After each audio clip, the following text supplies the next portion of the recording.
کی میزبان ریبیکا جان پروگرام بات چیت میں آپ کو خوش آمدید کہتی ہوں۔ آج جس موضوع پر ہم بات چیت کریں گے وہ ہے چوتھا کلمہ، اے میرے خدا، اے میرے خدا، تو نے مجھے کیوں چھوڑ دیا۔ ہمارے ساتھ موجود ہیں پادری طاہر بشیر، ہم ان کو پروگرام میں خوش آمدید کہتے ہیں۔ بہت شکریہ ادا کرتا ہوں آپ کا کہ آپ مجھے گاہے بگاہے اپنے پروگرام میں دعوت دیتی ہیں تاکہ کلام مقدس کے تعلق سے مختلف موضوعات پر ہم بات چیت کر سکیں۔ بہت شکریہ۔ اس کلمہ کے تعلق سے مختلف رائے عالموں میں پائی جاتی ہے۔ اس تعلق سے تھوڑا بتائیں کہ وہ کیا ہیں۔ کلمے کے تعلق سے چونکہ یہ کلمہ جو ہے اس کو پیراڈاکس کلمہ بھی کہتے ہیں، اور عالموں میں اسی وجہ سے مختلف رائے پائی جاتی ہے، اور جو ڈومیننٹ اسکول آف تھاٹ جو پریچ کیا جاتا ہے گڈ فرائیڈے کو، وہ زیادہ تر اس کو پروفیٹک ورڈ کہتے ہیں کہ یہ ایک نوشتہ ہے جو کہ ایک شخص ہے جو جان کنی کی حالت میں قریب المرگ ہے اور صلیب پر وہ دعا کر رہا ہے، اور وہ دعا کیا ہے؟ وہ زبور 22 سے ہے، اور یہ دعا جو ہے یہ سٹریس سے شروع ہوتی ہے، اور پھر اعتماد کی بحالی، اور پھر صلیبی منظر، اور پھر ستائش و حمد و ثنا، اور پھر فتح مندی کے کلمات پر یہ دعا ختم ہوتی ہے۔ اور وہ ان کی ساری جو پریچنگ ہوتی ہے وہ اسی نوشتے کے تعلق سے ہوتی ہے کہ خداوند یسوع مسیح نے یہ نوشتہ بولا، نہ کہ انہوں نے کوئی چھوڑے جانے کا اس طور پر ریلیشنل وے میں کوئی تجربہ کیا۔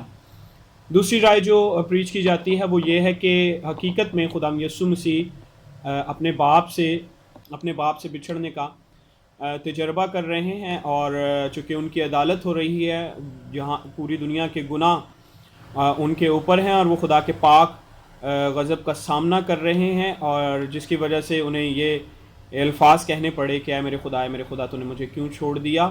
اور وہ یہ پریچ کرتے ہیں اور وہ یہ تعویل دیتے ہیں کہ ان کا چھوڑا جانا جو ہے وہ قربانی کا سبب تھا اور ہماری بھلائی کا سبب تھا۔ اگر وہ چھوڑے نہ جاتے تو ان کی قربانی واقعہ نہیں ہو سکتی تھی۔ اور ایک رائے جو یہ پریچ کی جاتی ہے علماء میں کہ وہ دونوں چیزوں کو پیرالل لے کے چلتے ہیں، کہ وہ کہتے ہیں کہ یہ ایک نوشتہ بھی ہے جو کہ ایک دعا ہے زبور 22 کی، اور صلیبی پس منظر ہے اس دعا کے پیچھے، اور دوسرا یہ ہے کہ یہ ایک چھوڑے جانے کا تجربہ بھی ہے حقیقت میں، کیونکہ خداوند یسوع مسیح ایک کامل انسان بھی ہیں، اور وہ بطور بشر کہتے ہیں کہ خداوند یسوع مسیح نے یہ تجربہ کیا، نہ کہ اپنی خدائی میں بلکہ اپنی انسانیت میں وہ اس تجربے سے گزرے۔ اور ایک رائے یہ سنی تو نہیں لیکن ہو سکتی ہے کہ کہنے والا شخص اب اس دنیا میں نہیں، وہ تو چلا گیا، اور اس نے کیوں کہا اس نے اس کی وضاحت بھی نہیں دی۔ اب یہ خدا بہتر جانتا ہے کہ اس کے پیچھے کیا وزڈم، کیا مصلحت ہے۔ تو ہو سکتا ہے کہ ایسے کچھ لوگ اس پر نہ پریچ کرتے ہوں یا پریچ کرنا مناسب نہیں سمجھتے ہوں۔ ان الفاظ کو وہاں موجود لوگوں نے یہ کیوں سمجھا کہ مسیح ایلیا کو بلا رہے ہیں؟ جی، چونکہ جب یہ کلمہ بولا گیا تو لکھا ہے کہ دوپہر سے لے کر تیسرے پہر تک ملک میں اندھیرا رہا، اور لکھا ہے کہ بڑی آواز سے خداوند یسوع مسیح چلائے، اور یہ بڑی آواز سے یہ کلمہ بولا گیا۔ تو لفظوں کا بھی ہے تھوڑا، چونکہ ایلی ایلی، تو چونکہ خداوند یسوع مسیح نے ایلی بولا، یا عبرانی میں الوہی بھی جو لفظ استعمال ہوا ہے، دو لفظ ہمیں مرکز میں اور متی کی انجیل میں نظر آتے ہیں، ایلی ایلی، الوہی الوہی۔ تو سننے والوں کو شاید یہ لگا کہ یہ الیاہو جو لفظ ہے ایلیا کا، الیاہو، شاید یہ وہ لفظ بولا جا رہا ہے، کیونکہ اندھیرا بھی تھا اور لوگ وہاں پر کھڑے تھے، شاید انہیں یہ سنائی دیا، اور انہوں نے کہا کہ شاید یہ ایلیا کو اپنی مدد کے لیے بلا رہا ہے۔ اور یہودیوں میں بھی اگر آپ دیکھیں تو عید فصح کا جو لاسٹ ٹریڈیشن ہوتی ہے وہ یہ ہوتی ہے کہ دروازہ کھول دیا جاتا ہے عید فصح کے وقت، وہ دروازہ ایلیا کے لیے کھولا جاتا ہے کہ ایلیا آئے گا اور وہ پھر سب کچھ جو ہے وہ بحال کرے گا، ایک حقیقی آزادی، چونکہ ایک وہ بڑا نبی ہے۔ تو شاید ایک وہ بھی ایک کانسیپٹ ہو کہ ایلیا آئے گا اور وہ اپنے لوگوں کو بچائے گا۔ اور دوسری جو اس کی وجہ اگر زبور 22 میں سے دیکھیں تو وہاں پر صاف لکھا ہے کہ وہ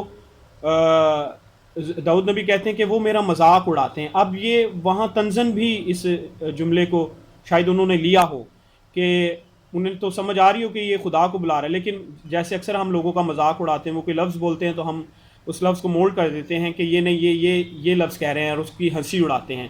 تو شاید وہ بھی لوگ خدا یسوع مسیح کا وہاں پر مذاق اڑا رہے ہیں، اسے طنز کر رہے ہیں. انہیں پتہ ہو شاید وہ خدا کو بلا رہے ہیں، لیکن طنزاً وہ یہ کہہ رہے ہیں یہ ایلیا کو بلا رہا ہے، اور دیکھتے ہیں کہ یہ ایلیا اس کو بچانے آتا ہے کہ نہیں، کیونکہ اس نے اوروں کو بچایا اور یہ خود کو خدا کا بیٹا کہتا ہے. لیکن اب یہ دیکھیں ایلیا کو اپنی مدد کے لیے بلا رہا ہے کہ وہ اس کو بچانے آتا ہے کہ نہیں. یہ دو رائے ہو سکتی ہیں اس تعلق سے کہ شاید اس وجہ سے انہیں ایسا معلوم ہوا ہو کہ وہ شاید خدا کو نہیں بلکہ ایلیا کو پکار رہے ہیں. اس کلمہ کو بیان کرتے وقت کیا مسائل درپیش ہو سکتے ہیں؟ بڑا اچھا سوال ہے کہ کیا مسائل پیش ہو سکتے ہیں اس کلمے کو بیان کرنے میں.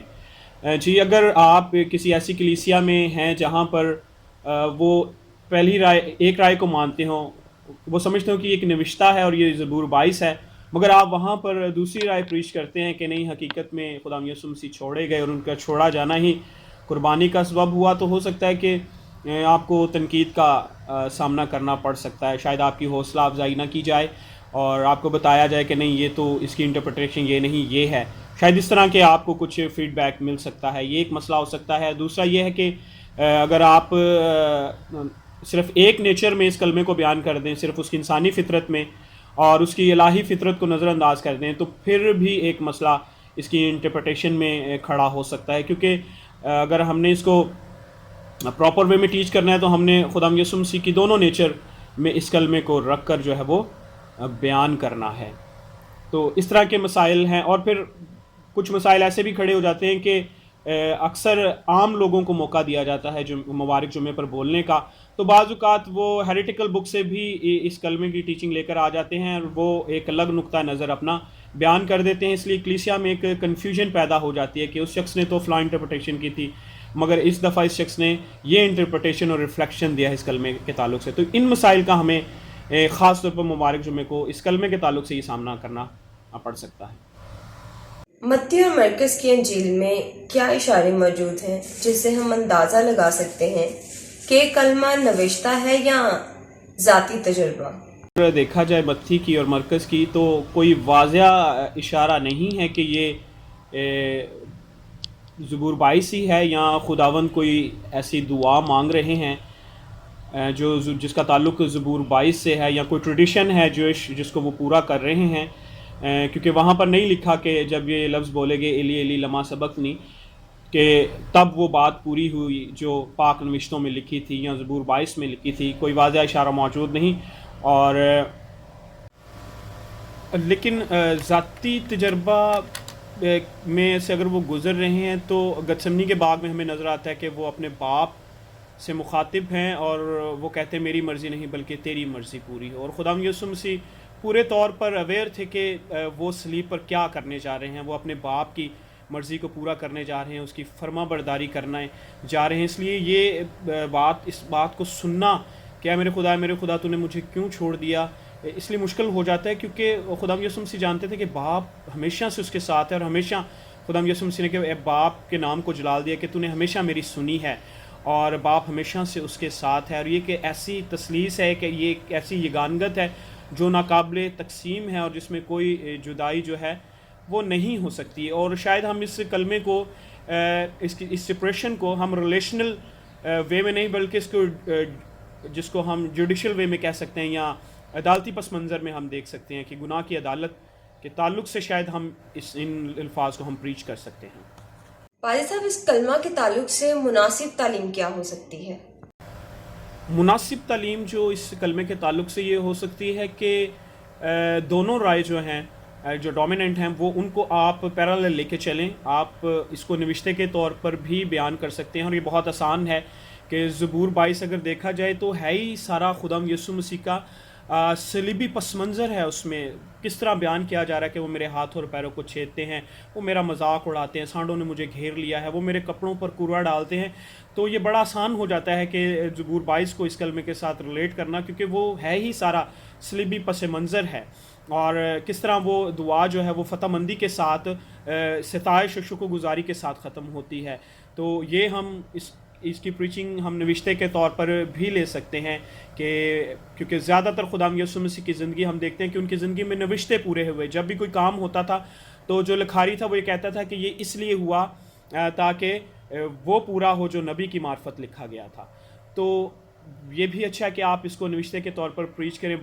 بہت اچھا ریفلیکشن آپ اس میں سے تیار کر سکتے ہیں. اور دوسرا، اگر آپ نے خدا یسوع مسیح کے ذاتی طور پر چھوڑے جانے کے تجربے کو بھی بیان کرنا ہے تو پھر آپ اس کے بشریت کو سامنے رکھتے ہوئے بیان کریں کہ وہ کامل انسان تھے، اور جب خدا گناہ کی عدالت کر رہا ہے اور وہ ایک برہ ہے جو گناہ کی قربانی دے رہا ہے اور پورے جہان، بلکہ وہ خود ہمارے لیے ایک گناہ بن گیا جو گناہ سے واقف نہ تھا، تو تب اسے اس احساس میں سے گزرنا پڑا کہ کس طرح جو گناہ ہے وہ ایک جدائی کی دیوار جو ہے وہ انسان اور خدا میں ڈال دیتا ہے. گو کہ خدا نے انسان کو کبھی نہیں چھوڑا، نہ آدم اور حوا کو چھوڑا، بلکہ ان کے کفارے اور مخلصی کا انتظام کیا، ہمیشہ ان کو لک آفٹر کیا. اور پھر خدا یسوع مسیح نے بھی یہ کہا کہ دیکھو میں دنیا کے آخر تک ہمیشہ تمہارے ساتھ ہوں. یقیناً خدا ہمیشہ ہمارے ساتھ ہے، لیکن یہاں پر ہم اس کے بشریت میں اس کو بیان کر سکتے ہیں کہ جب ہم بھی انسان ہوتے ہوئے کسی مصیبت یا دکھ میں سے گزرتے ہیں تو فطرتی طور پر ہمارے اندر بھی یہ سوچ آ سکتی ہے کہ شاید ہمارے گناہ کے باعث خدا ہم سے دور ہو گیا ہے، یا خدا نے مجھے چھوڑ دیا ہے، یا میں روحانی طور پر اپنے آپ کو خالی محسوس کر رہا ہوں. وہ ہماری آزمائش کا وقت ہو سکتا ہے کہ جب یہ ہم فیل کریں. جس طرح داؤد نبی بھی کہتا ہے خدا کو کہ اے خدا تو مجھ سے اپنی روح نہ لے، تو مجھے نہ چھوڑ، تو میری دعا کو سن، تو میری کیوں مدد نہیں کرتا. انسانی طور پر ہم ان تجربات میں سے گزر سکتے ہیں. تو یہ دو طرح کے ریفلیکشن آپ زبور 22 میں سے بھی اور پھر ذاتی تجربہ بھی اس کی بشریت میں بیان کرتے ہوئے آپ کلیسیا کے لیے ایک اچھا پیغام جو ہے وہ اس روز جو ہے وہ دے سکتے ہیں. اس کلمہ سے ہم کیا سیکھتے ہیں؟ بڑا خوبصورت ریفلیکشن.